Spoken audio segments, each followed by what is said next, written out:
بسم اللہ الرحمن الرحیم۔ السلام علیکم ورحمۃ اللہ وبرکاتہ۔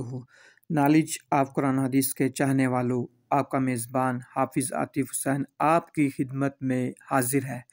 ناظرین سامعین، آج میں آپ کو اس ویڈیو میں سمندری مچھلی کے بارے میں بتاؤں گا کہ جس طرح اللہ تعالیٰ نے ہمارے لیے زمین پر بے شمار غذائیں پیدا فرمائیں، اسی طرح سمندر میں بے شمار قسم کی مچھلیوں کو ہمارے غذا بنا دیا۔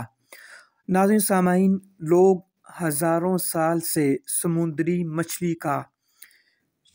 مچھلیوں کا شکار کر کے اپنی غذا حاصل کر رہے ہیں، لیکن آج تک مچھلیاں ختم نہیں ہوئیں۔ ناظرین سامعین، ذرا غور کیجئے، یہ کتنی بڑی اللہ کی نشانی ہے، اللہ کی قدرت ہے۔ اور عجیب بات یہ ہے کہ کھارے اور میٹھے سمندر کی مچھلیوں کے ذائقے میں ایک خاص فرق بھی ہوتا۔ ناظرین سامعین، اگر ایک خاص فرق بھی ہوتا تو بہت بڑا فرق پڑ جانا تھا۔ یہ بے شک اللہ تعالیٰ کی قدرت اور بندوں پر اس کی بہت بڑی عنایت ہے، جس نے ان کے لیے مچھلی جیسی اہم غذا کا انتظام فرمایا۔ ناظرین سامعین، یہ اللہ تعالیٰ کا ہم پر فضل ہے، کرم ہے کہ ہم سمندری مچھلیوں کا شکار کر کے اپنی غذا حاصل کر رہے ہیں۔